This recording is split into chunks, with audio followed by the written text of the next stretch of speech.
Everybody to the final Matchday episode for 23-24 season for Forever Bristol City podcast. Well, it wasn't to be. That 7-game unbeaten run came to a juddering, never mind stuttering halt at the Bet365 Stadium. Of course, the final score, it was Stoke 4, City 0. We saved the worst till last. Where was the hope for next season? That's what I'm thinking of titling this episode for those of you who watch it on the podcast platform. There we go. Any other thoughts? Most welcome. I'm joined by Neil, who watched the game with me this afternoon, although for most of the second half we were enjoying the spread put on by Melanie in my house. And so Mark, we're relying on you for a detailed analysis of the second half. So Mark's with us as well. You sounded pretty chipper on Radio Bristol when I heard you a few minutes ago, Mark. So I'll have whatever happy pills you're on because I'm feeling thoroughly. You have to be happy. Well, I'm just happy the season's over, to be quite honest, David. After that, because I mean, what had gone before the last 7 games, we looked a tight unit, defended well, ground out results, and looked like there were progress towards next. Looked like there was progress, and today everything just fell apart. Players well below their best, sloppy defending, sloppy passing in all areas of the pitch, and were just completely steamrolled by a team that turned the ball over well, and just had runners who advanced it well through us, and had million man off at €4 million. Apparently, that's what he cost, according to footballaroundyou.com from Vitas Arnhem. That's an outstanding player who come in January. They could have had 6 or 7 Stoke. It was that easy for them today. Really easy. Good. Not good. Ian, you've had a few connection problems, but we can hear your speakers down at our end, so I can hear myself. So if you can cancel that noise out or do it on phones, yeah? While you're doing that, I'll stick with Neil. Neil, we went into this game feeling quite hopeful, didn't we? There you go. There's the echo. Didn't we? I think, let's be honest, our form has been pretty good. We've played well, conceded 2 goals in 7 games. And at the end of the day, there was a bizarre game for us defensively. Just, some of the players out there, and we'll get into more detail in due course, but some of the players out there, they weren't putting a tackle in. We were passive today.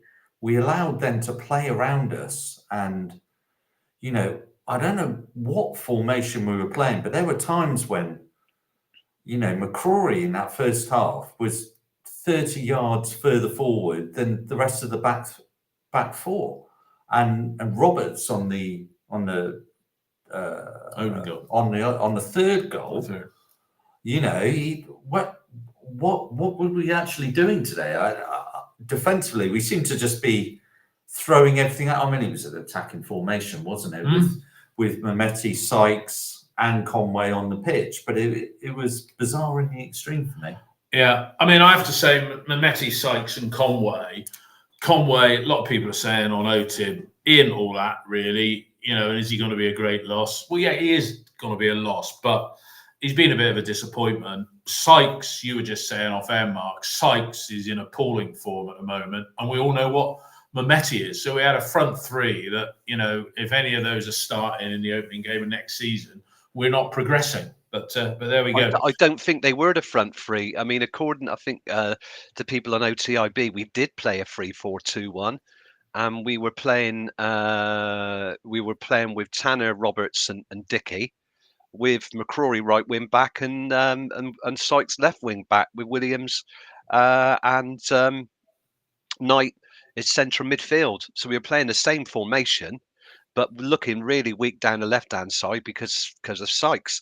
But like you said, the shape was so poor because players were too far forward. And Stoke just got in behind us time after time on both flanks, with Bajon Ho and Million Manhoff. Just too easy for them. Once they got through our press, they just picked us off. Yeah. Interesting. We've moved the crest on the screen here, and it just shows you can't please everybody. because what is it? Bennett said, Zane, it's better there so you can see the newest message. And Steve Box come back and said, move the Robbins crest. It's obscuring the live feed comments. Well, if you read them as they come up, it shouldn't interfere. Maybe if we move it to the middle, then it won't be. Well, yeah, some people might say, why even have the bloody crest? Put it in the bottom left-hand corner. There's a lot right, to be said. Okay. Ian looks like he's back in, so let's bring Ian back in on a different feed. Hi, Ian. Ian, nice to see you. What were your thoughts, Ian? What were your thoughts on the final whistle? We described it as not very good and passive. What did you think? Oh, sorry, Dave, you're talking to me now. Yeah, the formation was definitely 3-4-2-1, same as we've been playing. I thought the first half, the wing backs were far too high. McCrory and Sykes. I mean, basically, we went out there. It was like we had 4 up front. We were wide open in midfield. Couldn't get the ball away quickly enough, and we totally, completely, and utterly got it wrong. I mean, if anything, you can say Schumacher outthought Liam Manning, outthought Liam Manning today. And Stoke had so much room up front. It was unbelievable. That being said, we still created some really good opportunities and we should have scored some goals. I'm not sure about the one we had disallowed for offside. That looked a bit harsh to me, unless Conway was offside on the first ball. But that's what I'm saying. Yeah, it possibly. But obviously you can't look along the line. But no, I was very disappointed. But that was the formation. It's a formation that's worked for us other weeks. I really don't like Sykes anywhere on the left. At the moment, I think he's out of form, Mark Sykes, since he's come back from the injury. And sometimes it can look like players aren't trying. I think they tried, but Stoke were just a lot better than us and in a lot better shape. And a lot better tactically today. And as soon as the second goal went in, I feared the worst. And then the other one before half-time really killed it. Yeah, it did. Mark Bennis said on the text feed here, was that him learning, as in Liam Manning? Because, I can't remember the last time we lost by 4 clear goals. No, we've only lost by 2 goals on 2 occasions this season, as far as I can recall. And so, yeah, you'll have to go back to last season or the season before. It was just so poor because we didn't play tight along the lines. Players were out of position, just losing the ball so easily. When we were in their half, we'd lose the ball on the edge of their area. The players pushed right up and they just played through that press, and they were on the counter attack and looked like they were going to score. And to concede the second goal and then concede the third like we did, within 30 seconds was just absolutely criminal. What were they thinking? I mean, that was just appalling. All they had to do was see out the half and say, look, we've gone 2-0 down. Let's reorganise. But even then, no changes in the second half at all. I thought that was crazy. Dare I say, no Mabuda. I think, that's an embarrassment. That is an embarrassment. It's I think Palava. It's dire. It's dire. No, it's Dire or Deary me in our case. But no, I mean, I think that. Well, I'd speculate that there was an agreement that he had to be on at least the bench to get some appearance money. He wasn't going to play for the under-21s, but he was never good enough to get on the pitch in all but those minutes against QPR and Southampton at home. We did that one good drag back. I think we're going to be living on that for the rest of his career. It was just a poor loan signing from a player who didn't have the ability from when he signed for KBC Westerlo from Manchester City. Just gone really wrong from him, and I hope that he picks his career up in Belgium next season and whatever he does. But for City, it was an awful loan signing. But there so many, lots of loan signings are. We've had some calamitous loan signings in the past. Not many. There's not many that come off, David, is there? Really, they're gamble. No, we could do a whole episode about I think you dodgy could loan write a book on signings them, over yeah. the years, and I wonder when the last time was that Liam Manning did see Mabude play. You know, what was the gap between him seeing him in the Man City Academy and saying, "Oh, let's get him from Westerlo." Neil, Mark pointed out, I heard his piece on Radio Bristol, his comments on Radio Bristol earlier. That's been a bit of a lucky ground for us. We'd won the preceding 5 games, you know, and Mark and Ian have both said we didn't see him up for it. I mean, I pin that on the manager because Stoke are mid-table, nothing to play for. If we'd have won today, we'd have finished 9th. And for me, it takes all the gloss off of what we've achieved over the last 7 games. I think the most bizarre thing for me today is we're sitting here now and saying it's 4-0. That could have been 6 or 7. Yeah. I mean, they hit the post, they hit the crossbar when it was easier to score. They had chances galore throughout that game. It wasn't just the 4 goals we conceded. It's just there was two. There was two before the Twine disallowed one. You know, which was shot wide, and then that shot that hit the bar, was it? Oh no, that was after the Korean guy, Jun Hoo, when he hit the bar, and then in the second half when Kundal was on loan at Plymouth at the start of the season, was outstanding for them, and then he got called back to Wolves, and then Schumacher obviously knew about him from Plymouth and has taken him up to Stoke. He had a fantastic game for them. A number of their players today did have very good games. In fairness to Stoke, they were very good today. Well, why weren't we? Well, you know, in all honesty, that was quintessential Bristol City to a certain degree. We've spoken all season about our inconsistencies. Yeah. But there were inconsistencies, and today wasn't an even close game. Somebody said, people have often said to me, don't really see what Matty James does for us. I'll tell you what Matty James does. He stops performances like that. That's what he does. Yeah.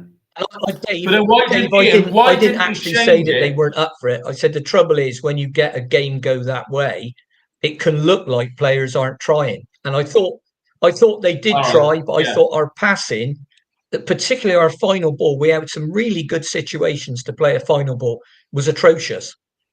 Now, why is that when it wasn't in the previous few weeks? I'll come back again to injury-prone, inconsistent, and we're 6 players light again today. All for good reasons. You know, 2 of the lads had operations after the Rotherham game, so they'll be ready in plenty of time for pre-season training because hernias are no big deal. But it's that thing again. But this week, one thing I will say is at least there wasn't the excuse of we had a game in midweek and some of the lads were tired. So that excuse isn't there. But I have to say, we keep saying about injuries, but you got Zach Viner. You could have started the game.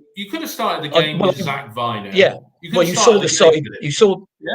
Why did he change it? Why did he change it at half time? Yeah. You're 3-0 down. Well, I don't know. You'd have to ask him. But I would have started Zach Viner. If you saw the teams that I put on Twitter, one with Viner and one without, I would have started him and moved Roberts over to left wing back. But we didn't. He trains with them all week. He sees the players. He might have thought, I don't really want to risk Viner unless it's absolutely desperate. He could have played Jamie Knight-LaBelle as a third centre back and shifted Hayden Roberts over. So or even played the young lad who's really a left winger, Elijah Morrison, rather than a left wing back. Because the guy the one coming through from the under 18s, it's going to be with the first team squad next season, Tane Anderson, is a left, he is a proper left wing back, puts me in mind of Cam Pring. Quite a tall kid, strong, excellent left foot, really good crossover ball. So he'll come into contention next season. But with the players we're looking at, a lot of stars have to align for us to compete in the top 10 next season. So it's not the end of the world. We finished 11th. A few of us, 3 months ago, we'd have taken 11th. I'll tell you that now. And the run of form we've had. But that's why we need the stronger, fully fit squad with the 9 in the 10 that we want in the door and Joe Williams and Tommy staying. So those are the stars that have to align, and a little bit of luck for us to be in contention in the top 10. I mean, in the top 10 challenging. I'm not talking about in the top 6, even if all those stars align. Well, we're managing our expectations down and being No, realistic. you said the right word. You said the right word, Dave. Realistic. We've got to be realistic. We're not going to be like the parachute clubs who come down and the Premier League say, "Here, lads, here's 42 million quid. Enjoy." No, but it'd be nice if we were. It'd be nice if we had the impetus. Well, it'd be nice if we were like an Ipswich or a Luton. Or a Luton, or a Bournemouth when they did it. It can be done. Yeah. So what's going to change? Anyway, let's get into the action. Mark, they had a couple of early chances with the Korean international who I don't know if they signed him on loan or what have you. Joan Hu Bei, 20-year-old kiddie. He transferred in from Daejeon. Where's that? Is that French club? What? I have no idea. No idea. Anyway, he drew a save from Max and hit one wide. But our move of the game, Mark, and it could have changed the whole pattern maybe if it had gone in. Disallowed goal, but what a build-up. Twine, Mehmeti, Twine does a dummy, goes to Conway, Twine, offside. Now, I haven't looked at any replays of it, but the little bit that I saw out of the corner of my eye, it was almost a bit like the goal that Norwich scored where he laid it in front of him, and that was not deemed offside, wasn't it? Yeah, I think we were looking at the pass from Conway back to Twine as being offside. I think that's slightly backwards. I think it was judged on the pass. I think from Mehmeti that Twine dummied to Conway. They're saying that one's offside, but we don't know. I mean, Stoke were on top at that time. I think apart from that, Twine had drawn a good save from Everson when he tried to play a reverse ball around the corner, and it hit their defender, and he followed through. His momentum took him through, and he had the shot. But City were really weak at the far post and trying to follow it up. But yeah, I mean, it was a shame because it was a lovely bit of intricate play and probably deserved a goal. But it was indicative of everything really, where we didn't score, taking all those touches around the penalty area, where Stoke were just clinical when they got into scoring positions. They just shot. That was it. That was what they wanted to do. Shoot on sight when you could see the goal. We didn't. We tried to walk it in again. So, saying that, Neil, the opening goal, it was sloppy, wasn't it? I mean, it was just a comedy of errors. And you said as it was happening, Dickie's not getting close on his man. It was Tanner that sort of kind of half stuck out foot. It was a toe poke forward, and Knight sort of was tracking Cundall and then sort of stopped. Yeah. I don't know. There was just a passiveness to us today, particularly in the first half. Those first 3 goals. I know we'll get to the goals. I don't need to do the second and third, but it's kind of just set the tone. The first goal, it was, no intensity when the ball on the left, and then he cuts it in, and they were always first to the ball, and it's just toe poking and running through, and everybody's standing still. There's nobody on the move, and it was very unlike us. I mean, we said at the time, last 7 games we conceded 2 goals. We're like the joint 3rd best division defensive unit in the division. What we've seen today is just very unlike us. Very unlike us. So last game of the season. Shame that we've had to go through that because it's left everybody a bit down at the end of the season, really. But hopefully it's one of those games where you just go, awful, move on. But we haven't got a game next week, obviously. No. To go through. Ian, how did you see the first goal? It was the most least spectacular of the quartet that we conceded. It was a very poor goal to concede, and like Neil said, it wasn't the way that we've been defending. And all sides get games like this. In fairness, as some of the guys said at half time, we could have scored a couple of goals in the first half as well. Perhaps should have scored a couple of goals in the first half. But I think that Stoke have spent money. They've spent money on loans, and Schumacher is bringing them round. He had a very difficult start when he first went in there, and a lot of Stoke fans were questioning not so much why they his appointment, yeah, not so much why the other manager had gone, but why they'd gone and got him from Plymouth. But I think you can see now he's got them playing, and we were very easy to play against today, which once again wasn't like us. It was like we used to be on occasions, and I can name plenty over the years where we've been thoroughly beaten up. But they were the better team today, and sometimes you just have to take your hat off and say that. But for it to be 4-0, sometimes you get a game when both sides are doing okay and playing well, and there's chances, and you lose it 2-1, and put your hands up and say, well, that's just how it goes sometimes. But 4-0, that was, we let ourselves down today, and we prefer to what we do to let ourselves down like that, as Neil said, was very, very unlike us. And Liam Manning's got to look at that and think, right, how do I stop that happening again? And like I say, one of the things that I'm telling you now, that result, we might have lost, but it wouldn't have been as bad if we've had Matty James and Cam Pring in the side. I'm telling you that now. Could be right. Mark, they blitzed us before half time, really, didn't they? Because if you look at the, I've got incidents in the 42, 44th, and 45th minute, and I'll be honest, I gave up after that. I mean, we watched the second half on. Well, I missed the fourth goal. You're watching it on my laptop, sat down having a rather nice lunch. Yeah, but the bar, they put a cracking shot against the bar, but then Tyrese Campbell and Manhoof or whatever it is, those strikes that did go in were as good as the one that hit the bar, weren't they? And that's it. Yeah, game clinical. Over at half I mean, time. Yeah? The second one, the ball's played down the left channel to Campbell. Good strength. Gets goal side of Dickie. Now Dickie backs off. Roberts backed off with the first one. All Dickie's got to do is try and slow him down. He doesn't have to foul him. He's in the area, but he's in an acute angle. But Dickie backs off, so Campbell hits the ball hard with pace into the top corner of Max's near post. Easy to say that Max, near post, but it's a great strike from striker. That's what you want to do. It's a half chance for him, and he hits the ball brilliantly. But Dickie's got to get closer to him, and he can't take that shot. He's just got to try and take him out to the byline because there's nobody else there. The problem is, again, players are out of position.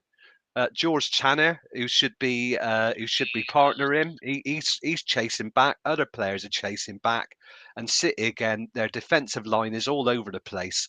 But it's a great goal from Campbell. But Dickie should be getting closer to him. It's just poor defending. You've got to get close. Yeah, passive. Passive. It's passive, and it was passive all day. Really passive defending. We could have tackled players. You don't have to dive in because we've shown that. We can play sensibly on the edge of our own box. How many penalties have we given away this season? Hardly any that I can remember. Not many. So ward the player away, slow him down, give your other defenders chance to get back in the area and snuff out the chance. But it just doesn't. Big gap, bang. 2-0 down, and then the third one, I didn't see what happened. We just lost the ball on the right. There seems to be a bunch of players. Manhoof emerges, and he's just galloping into the area, and there's no cover for O'Leary. He hits the ball high into the left-hand side of the net. Another clinical finish. Both of those goals. Instead of being 1-0 down, we're 3-0 down. Game over. Well, it is. It's game. It's game over, pretty much. Neil, do you blame Max? Not blame. Do you think Max could have done better with any of the goals? I mean, beaten at the near post for Campbell, the commentator said. No, didn't work. Really, the second goal, the player that I saw in that second goal with Dickie is not our player of the season. He's dangling his foot out. Whether he thought he was wider than what he was and he had the cover or whatever, but it was a real half-hearted, oh, I'm just going to dangle. Normally, Dickie has a physical presence on that field, and is able to dive in there, whatever. And there's a passiveness. When I take the football teams, when I coach the male teams in the county league, and I say to them, the worst thing possible is not to get a challenge in. And that, don't be passive out there. You've got to get a challenge in, whether they're going down the wing or in the box like that. He just backed off. But even when he got a little bit close, he was just passive on it.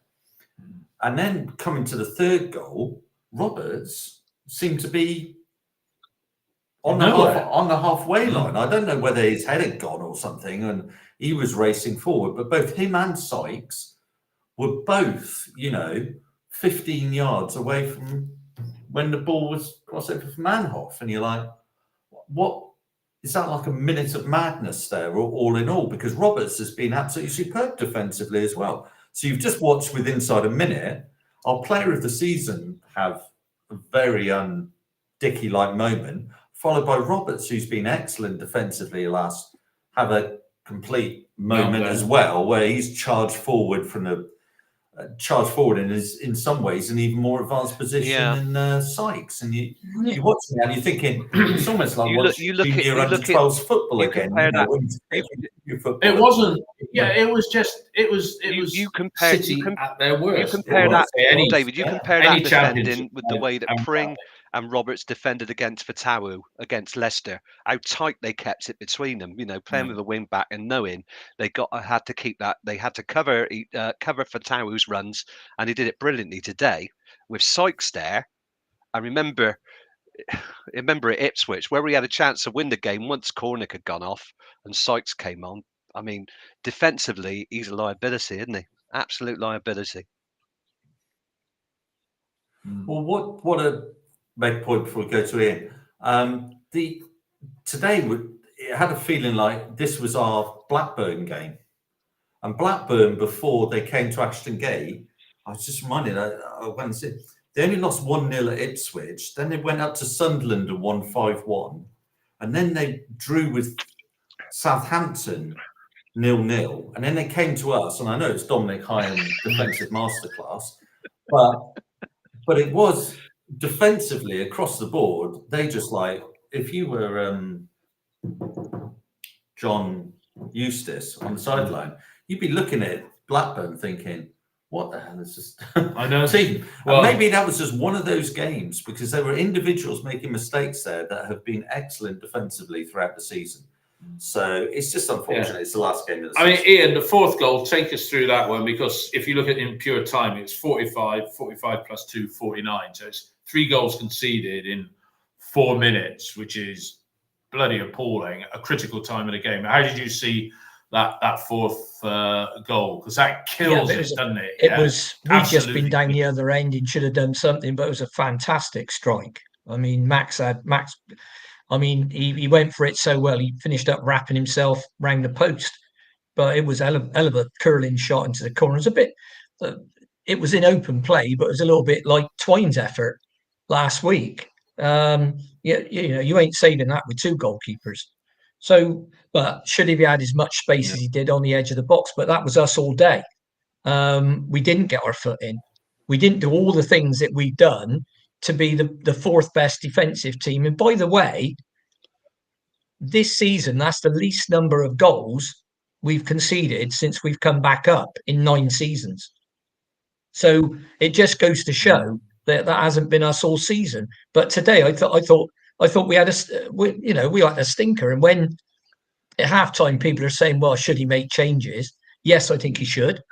But you'd have looked at that lot and thought, Christ, where do I start with this lot? I mean, apart from I thought Twine was pretty decent in the first half, but after that you could have took off Sykes, McCrory, Joe Williams wasn't great, Jason Knight wasn't great.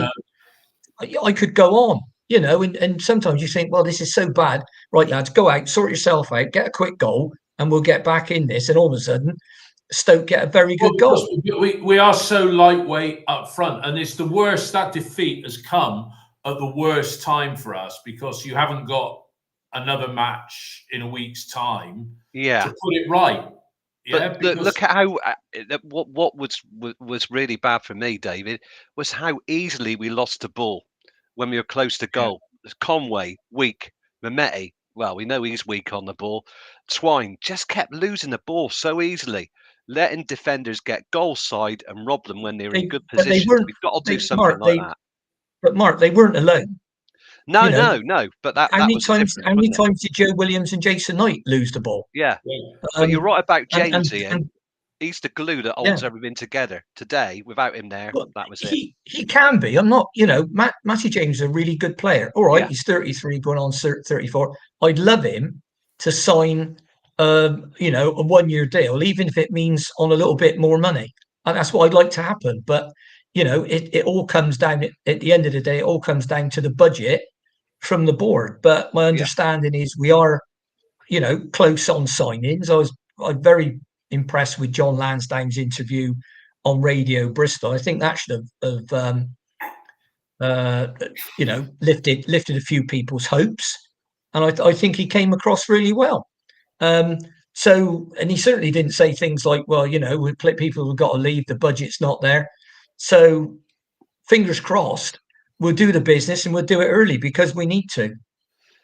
Yeah, that's the hope, because it encourages season ticket sales. You need but I think, Mark, sorry to to interrupt. I think season ticket sales have been buoyed by the fact that we've had this good run.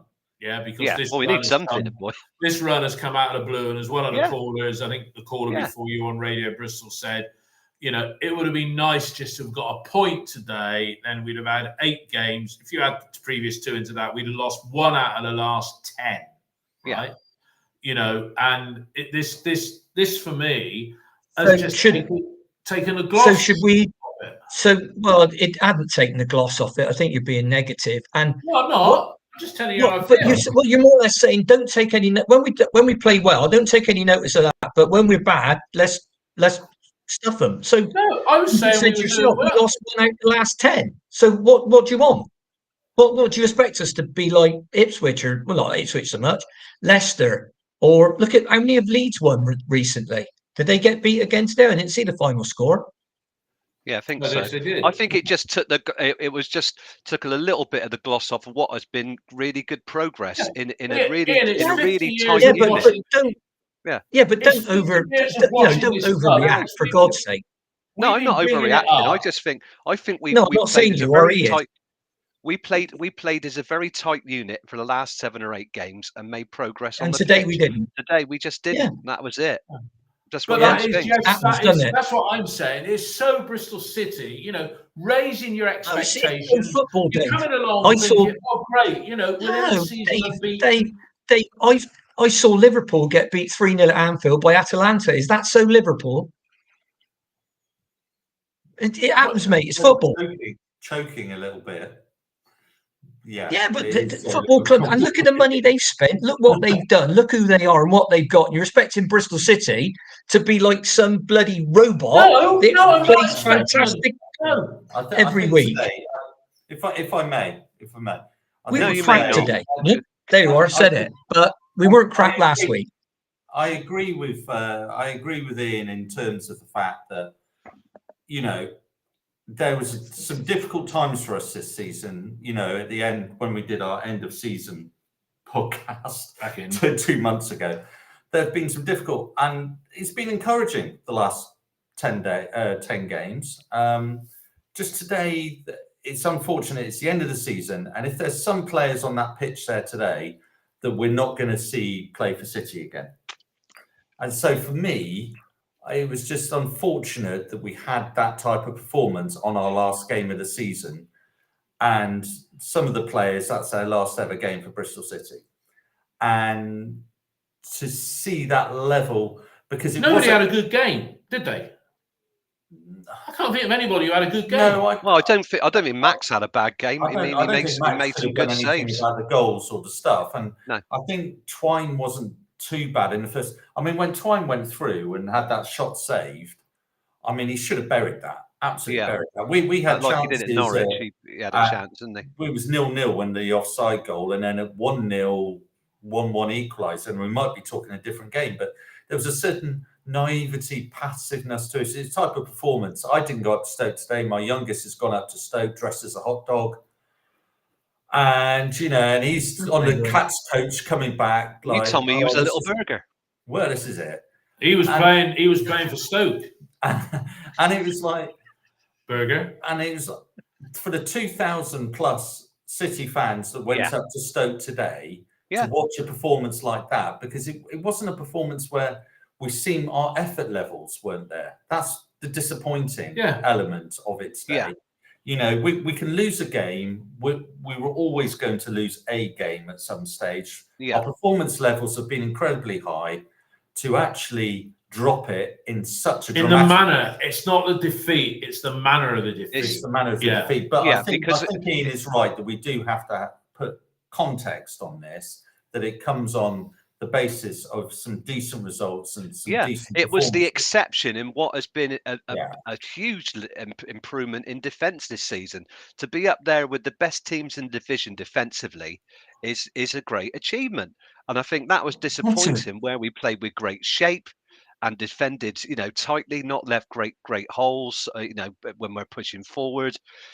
It was a disappointment, but it's just one of those things. It happens. It was just unfortunate it had to happen today. To me, though, Mark, would you say, and to Ian as well, in a way, you look at the team that we've got out there today, and Sykes as a left wing back, I'm not quite sure. Though, if you're going to play the last game of the season, give a few other players some opportunities. Play your Knight LaBelle, play your Elijah Morrison.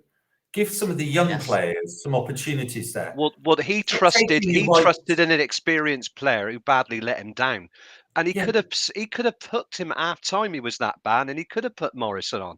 Who was that? Mark? He could have. The thing was, he trusted Sykes to do a job. He didn't do it, and he could have hooked him at half time. He could have put Morrison on.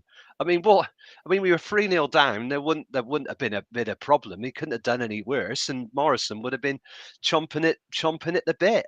Why not? But if we go into next season, for me, and players have left, and we're still working with a small squad, then the youngsters this year, they haven't got game time under Manning. He hasn't really developed any of our under 21s. I know we've got players like Sam Bell to come back. Yeah. But I would have liked to have seen the last few games, Jamie Knight LaBelle get a game. I would have liked to have seen I think Jamie. I don't quite understand Manning's rationale. I thought really Jamie Knight LaBelle would have got more minutes after he came on. He came on and did a good job in extra time against Forest. And he thought he was a bit closer to the first team. And he's had chances to play him as a specialist centre back. Really, when we've been short of centre backs, you thought he would have given him a try. He could have played him from the start and hooked him. If it was the guy that went to Portsmouth that Riley Towler. Yeah, he played against Millwall and he played against Swansea and he was found wanting, and Pearson subbed him. He could have done that with Jamie Knight LaBelle, but he was good. He was good enough to be in the squad. I would have played him as a specialist centre back when we were short of players. Why not? Tall player, But I think from Manning's point of view, are the players coming out the 21 good enough? We just don't know. They may not be as good as we want them to be. He must think Knight LaBelle's good enough because he's just giving him a new 3-year contract. Yeah. So but I would say that you'll see next season in where players like Roy and Knight LaBelle go, whether they head out on loan to league clubs in the same way that Seb Palmer Holden's done, or whether they're kept in house to play in the first team squad. Because if you look at where we've been good and where we've got strength in depth, you're looking at the defence. We've got a lot of players there. We're not, as far as I'm aware, we're not signing any more defenders. So and there's a lot of young lads coming through. So you've got to be looking at the midfield where we've already signed Max Bird, and the tens. And I wouldn't be entirely surprised if we brought in a wide player as well. I thought, as well as a 9 and a 10. It's done Seb Palmer's Seb Palmer Holden's career. We're all the good going out on loan. Easy for you to I mean, say. if you look at the likes of Antoine Semenyo, if he'd have just stuck around playing for the under-21s, his career would have gone nowhere. He went to Newport. Didn't do so well at Sunderland, but when he came back, he was a stronger player. These players, look better once they've got regular football. I think Ian referred to it as man's football, because in League Two, it's more physical, direct football than you find, in the Championship in the Premier League. So I think if Knight Labelle's not me a regular starter, maybe him and Arroyo would do well to go out on loan next season. Let's wait and see. But we'll see in him. Hopefully Seb Palmer Holden will get some game time next season, and we'll be better for it. Nice, tall, powerful number 9. Yeah, I don't know. It depends who stays and goes, doesn't it? I just really don't know what the real Bristol City is, because that side that did that 7-game run, it was good, yeah. But we know how bad we were against Huddersfield, where we snatched that point, and then we've lost this one 4-0. Mark, you were on the radio saying, we got Bird, Stokes, and Murphy. 2 of those players. Bird is obviously a decent signing. Yeah. My hopes for next season will be if in the close season we sign the equivalent of 2, maybe 3 Max Bird level type of players. Yeah. Because at the moment, if we're starting a season 24-25 that's got Sykes, Cornick, Mehmeti, any one of those in the starting lineup, it ain't going to be any better than what we got. And I would sooner see youngsters given a chance than some of these until City started losing. Everybody would. Well, all right, but what does success look like? You only have to see what happened when we had that 4 or 5 game losing streak under Manning. The head's gone and the explosion, and he's got to go and he's got to be out, and we're pining for days that never were. That's why the younger players don't go in, because you get a young player go into a team like that and not do well, it destroys them. So he's done things like got Yeboah out on loan to Bath City, where the lad's done well, and he's playing at a reasonable level. It's not fantastic. It's was it National League South, isn't it? Something like that. They lost in the playoffs the other night, didn't they? Yeah. So these people. What do you expect from our team? Just get real. We've got the money we've got the owners we've got. Thank God we haven't got Birmingham's owners. Manager gets them to 6th. Right, he got to go. Bring Rooney in. Jesus Christ. And now they're relegated from that position. So, all right, do the Lansdowns make mistakes? Absolutely, they make mistakes. But by Christ, I'd rather have them than them Herberts up at Birmingham. I'll tell you that now. And Sunderland are just as bad. Well positioned under Mowbray.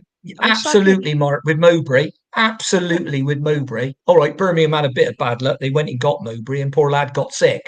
But let's just be a little bit realistic about who we are and where we are. And if we can get, these players in it we want, there's 3 things I think have to align for us to be challenging top 10 regular. Get Joe and Tommy to sign. Get a good 9 and 10 in, and this new medical director that's coming in to take Dave Rennie's place, if he can reduce the injury level by 50%, he's not going to completely eradicate it. Nobody will. If he can do it by 50%, then we might have half a chance next season. But let's be realistic. You've got 3 sides coming down with 42 million quid extra than we got. You've got sides still in the division that will be getting 2nd year and 3rd year parachute money that still might be down, like your Leeds, Southamptons, and people like that will be in the playoffs now. And that's what we've got to compete with. And it is going to be bloody difficult. Now, if we can do what Ipswich have done, and by the way, I think a lot of us are going to have to start writing letters of apology to Mark Ashton. I'm probably got to be the first for slaughtering him, for the Lansdowne, Steve, Maggie, Tiddles the cat, and all that stuff. we might be able to do what they do, or do what Luton did, as people say. So, let's just be a bit realistic. We were appalling today. I didn't enjoy it one bit. I gave up part of my holiday to watch that, and I'd have been, I don't know, I think I'd have rather sat in the toilet for an hour and a half.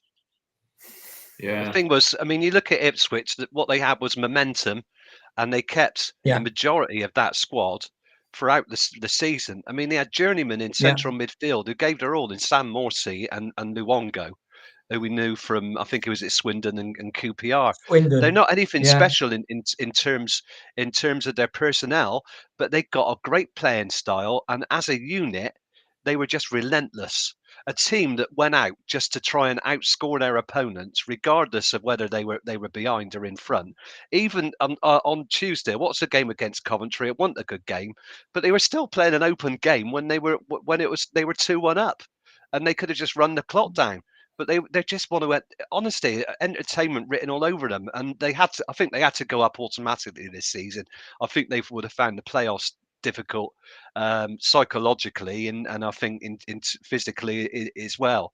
But to do what they did is an absolute miracle. So it gives every championship team hope. It really does give us all hope, and that's off to Ipswich. Don't care about the Mark Ashton. I think Kieran McKenna's done a brilliant job. His team are a credit to him, and good luck in the Premier League next season. That's all I can say, because it's been a brilliant journey, and they've just been a pleasure to watch. I'd love to be able to be part of that. Sorry, Mark. I don't think the Mark Ashton parallels. If you look at Mark Ashton, I don't care about Mark Ashton. What he did, no. But when City fans get, Mark Ashton. Mark Ashton went down to League One level with Ipswich, and in that league they had a higher budget than a load of Championship. Yeah, Fevs has said that, and they absolutely spanked it transfer wise. This season, I think they've only spent about 4 million. 4 million. They've spent no money this season because they were able in League One to use the financial situations in League One to build that war chest almost, and then have been able to keep McKenna. I'm sure that other teams have approached the club about whether McKenna is available as well. And he's stayed loyal to them, and they've, as you say, they've had that momentum through. Yeah, but momentum's a lot if you get it right, because the team's used to winning, isn't it? But with Ashton at Ipswich, I think he has had senior people come in at Ipswich that has clipped his wings and not allowed him to go completely manic in the way he went manic. And that is all about senior board level, having experienced senior board level people who recognise Mark. Yeah. If it was left to Mark Ashton and he was just giving his second-hand car dealer impression again at Ipswich, he probably would have been spending money left, right and centre all over the place. Well, he did that first because he bought loads of players at League One. And then I think they realised that because it was a scattergun approach. I remember I knew a couple of Ipswich fans, and so we just keep buying players like they're going out of fashion. And as somebody who's on here, Ben has said Ashton gave Johnson everything he needed, and Lee bottled it. I just wonder. I don't know. I just wonder what Lee Johnson would have been like. It's about the management. It's about the management above him. Yeah, it's about the guy from the Arizona pension fund who own Ipswich. He ain't Steve Lansdowne, and what he didn't do, with great respect to Steve, what he did a little bit with Mark was delegate and forget. And you can't do that. You've got to keep managing. We let Mark Ashton, I think the senior management now, the senior leadership team, whoever we say they are, let him to his own devices. And there was no accountability. I mean, what did we do with LJ? He signed about 60 odd players, didn't he? The Hegelers, the Envals, the 72, I think. 72, I think it was. Don't forget, Ipswich have loaned a lot of players in mine as well. So they went and got Kiefer Moore and the lad. They bought the lad from Ipswich as well. So they did do that to strengthen in the transfer window. But they've got a guy on loan, the lad from Chelsea, and Twanzebi's on loan. So I don't know. Hutchinson from Chelsea. Something that we don't do, is loan. Well, we loaned Scott Twine, so we started doing it, Dave. a game. Yeah. Well, and I'm just talking about Ashton We again. loan Mabude, and he's like Chelsea. the Antichrist, isn't he? Yeah, he had a thing with Chelsea, Ashton, because he got us Tammy Abraham that year. He did a good job getting Tammy Abraham. And then he signed Casey Palmer, Thomas Callas, and Jada Silva. I've got it down here, 8, 9, about 18 million quid's worth of business that went out the door for sweet FA. Twan Seaby was a free transfer. I think he. I heard the other night he actually had a trial with Luton and didn't make it. So I mean, he was at Man United, but it was at the end of his contract. I mean, they loaned in Brandon Williams from Man United, and I think he was on the bench against us. Hutchinson's been a great signing. Lewis Travis from Blackburn. That's a weird one. Obviously, who was the fullback that kept popping up with goals? Leif Davis. He was $1 million from Leeds a couple of seasons ago. Who's to say we might get lucky that Mehmeti might turn into Leif Davis or whatever his name is next season? I wish he'd turn into something. A lay-by, probably. That a lay-by somebody. No, I mean, they brought Sarmiento from Brighton, who'd been on loan at West Brom, been using his impact sub. Al Hamadi, of course, who was he was doing the rounds, wasn't he? His name, should we get him in the summer? And they stepped in and got him for $1 million. As good as an impact sub again, a good bit of movement. One Kiefer Moore. I mean, sometimes he looks like he's wading through treacle. Other times he was a very good signing for them, Kiefer Moore, wasn't it? Yeah, probably was. He scored loads of goals away from home. Apparently, he hadn't scored many at Portman Road. But it's just their ability just to keep scoring goals. Just so refreshing. I'm probably wrong, just being negative, but I just feel that's just how I feel, Ian. It's because it's the last game. You can't help how you feel, Dave. But it's. That's it. I'm just saying. Yeah. I felt that way quite a few times over the years, and but then I thought a lot about it and thought, if you look at the division we're competing in, there's some really big clubs in there, some clubs in there with massive budgets, and you never know. We could lose. For example, we're saying about, can we keep Tommy, Joe, Matty James, perhaps? We could lose them all and have to have a pretty much a complete reboot. We know King is going because he's retiring, but he'd have been off anyway. Joe and Tommy, I think the club are reasonably confident they'll sign. But if somebody comes along at the last minute with a big bid, we know they'll be gone because that's Championship football. But Ian, if they go, any of those that you've mentioned, and don't get me wrong, they're all good. Yeah. If they go, I'll think, okay, look, thanks for your service. You've been okay. In every case, they've been okay. But let's see, and let's get something a bit better than those three. Yeah, but that's the key thing, Dave. Can we get somebody a bit better or the same even? It's all right saying this player can go, that player can go, the other player can go. That's fine. I've got to the point supporting City where I'm thinking I'd have liked to hold on to Semenyo and Scott, but I realised they were going to go because the boys wanted to play Premier League football and they want to earn, in Alex Scott's case, 12 times what he was earning at Ashton Gate. Yeah. No, I get that. So I don't knock the kids. It's just, okay, I think, right, he's gone. Good luck to him. All the best. Who's coming in? Who's going to come in and take his place? And who's going to make us better and consistent? Because when we play well, we're pretty good and we can beat anybody, as we've proved. Yeah. But when we're not very good, we struggled. Let's be honest, we weren't very good at Sunderland and somehow we got a point out the game. Yeah.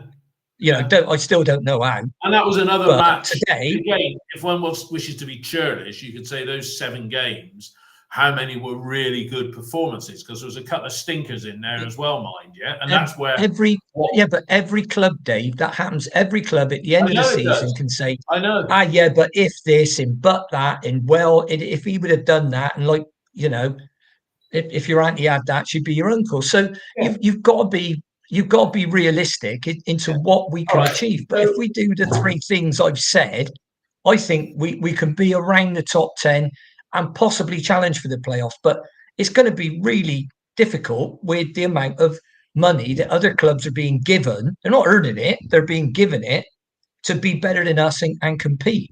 Yeah. Look, I'll say now, right, barring a miracle, right, next season we'll finish between 9th and 13th. There we go. Because unless something changes, that's what I tried to say when we had that interview with Gavin Marshall. Because I said, are we happy being a sustainable championship club for another 9 years? This is season 10th in succession. And he said, no, we're ambitious for the playoffs. So I said, well, what's going to change then? And pretty much it's if the stars align, we don't get injuries. We're not going to go out and be bold. We're not going to do a Bournemouth or a Wolves or anything like that.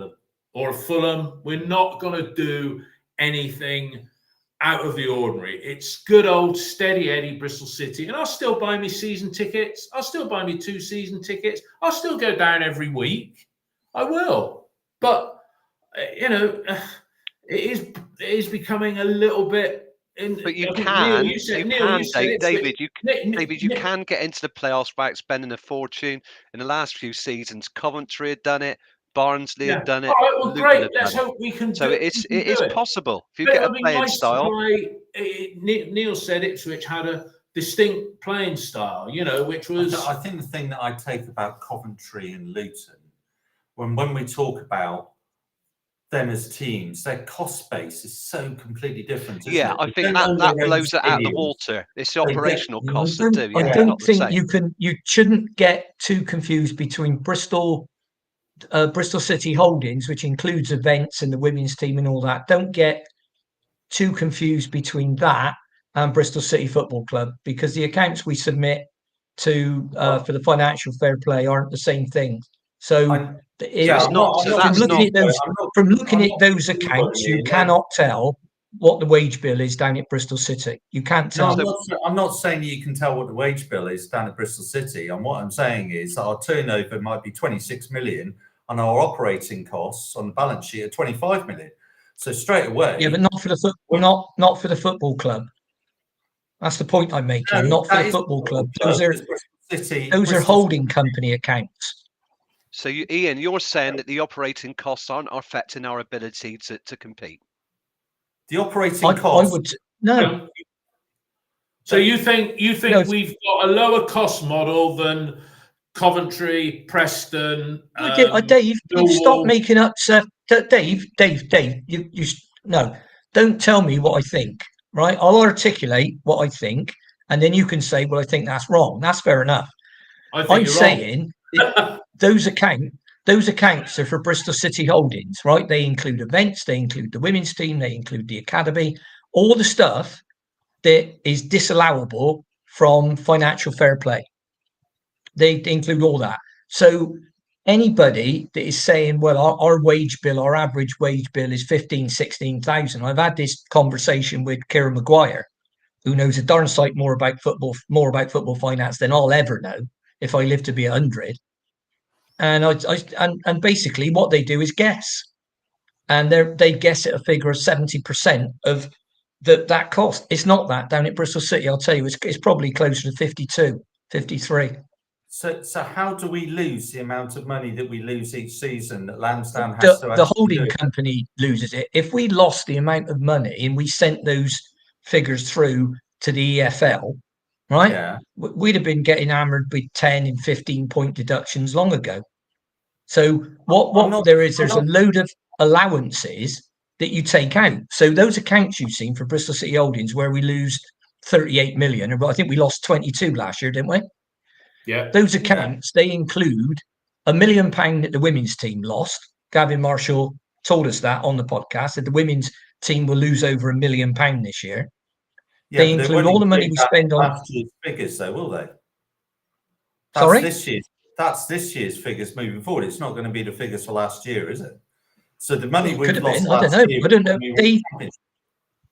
They wouldn't have made money when they got promoted, because they weren't playing many games at Ashton Gate. But even with playing games at Ashton Gate, where they've had, I think, the 4th highest crowd in the Women's Super League average, they have had they've lost money. So the academy's not going to make money, and events, I don't know how much they obviously make money on events, but how much I don't know.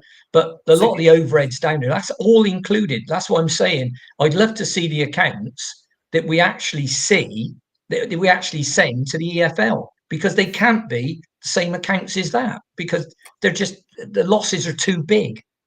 Well, so I get what you're saying, and I understand what you're saying. Yeah.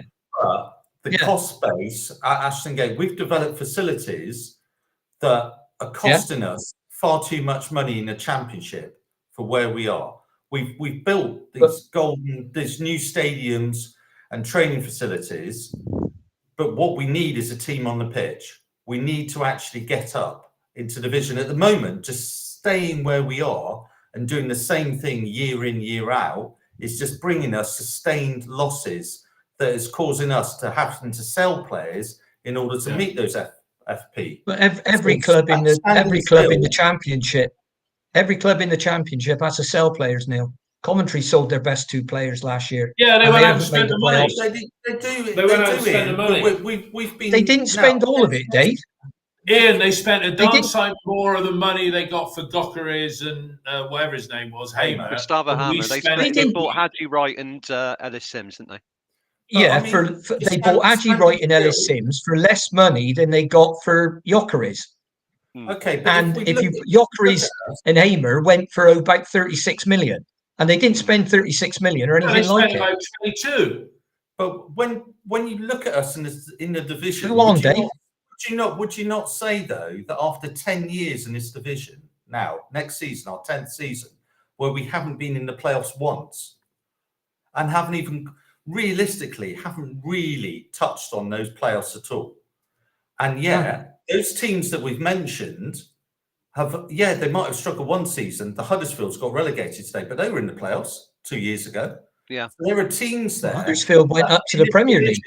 It's only us and Preston, the perennial season is over parodies that get used that are neither getting relegated. Huddersfield had about 5 loanees, didn't they, that season?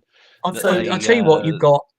I'll tell you what does it, and that's having what's happened to Ipswich. You've got the leadership, what you mentioned earlier on, the Arizona Pension Fund characters and their appointees thereof.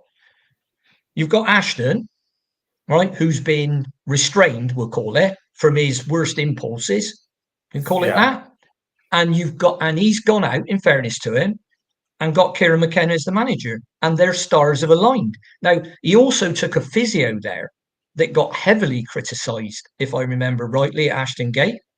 Andy Rolls, right? Yeah. Heavily criticised, hammered. I don't think they've had that many injuries this year. So now they're in the Premier League. Good luck to them. So their stars aligned, and that's what you need that to happen one season. That's all. One season, then you get promoted, then a lot of your worries are over. I think one of the things that I take, though, is at the end of this season, we've always used the analogy, it's the hope that kills with this club. And we always use it, don't we? Yeah, that's what I'm saying. We always use it. But you've got the highest attendances for 40 odd years. Yeah. For 45 years. Yeah. But we're selling players and we're still losing money hand over fist. And we're still having the money that we're making from transfers, we're having to use in different ways in order to get to the FFP. Absolutely right, Neil. And yet our attendances are higher than they've been in the last 45. And our income streams through concerts and everything else, we're maxing out what we can do. And we are still losing money hand over fist to such a degree. No matter which way you cut it, be it holdings or anything like that, we're losing money. It's kind of like the analogy that you buy a house, a really nice house, and you've got the furniture in the house, but you can't afford the mortgage on the house. So every year you're having to sell the nice furniture with inside the house. And that doesn't make up all the money. And then you're going to have to go to your mum and dad and actually get them to bail you out each year. I think they call that a money pit, don't they? Yeah. Ultimately, it's unsustainable. It's our Uncle Steve who's been doing that for years, and that's been going on. It's not worked. Our way of doing it hasn't worked. It's not. We've had 10 years. It hasn't worked. £200 million. Hasn't worked for Steve. No, it hasn't worked. The closest it came was when we finished 8th under Lee Johnson, when we were spending money, as my nan would have put it, spending money like a man with no hands. Well, actually, that season we didn't spend much that season, close season. It was in the summer of 2018. Guys, look, I got to draw this one to a close. It's our final match day episode. We're going to do next week I've got a couple of lined up. End of season, real end of season reviews. We'll do a couple of specials during the summer as well. I'll probably put a few archives up and what have you. But once again, everybody today, thanks to everybody who's been listening and supporting us going through, and an endless debate. What do we need to do to change? But Ian, Mark, Neil, thanks. Start winning games, Dave. Yeah, start winning. Well, start winning Score games. more goals, win more games. That's it. There we go. All right, everybody. Thanks a lot for your support and listening, and have a good bank holiday weekend. All the best.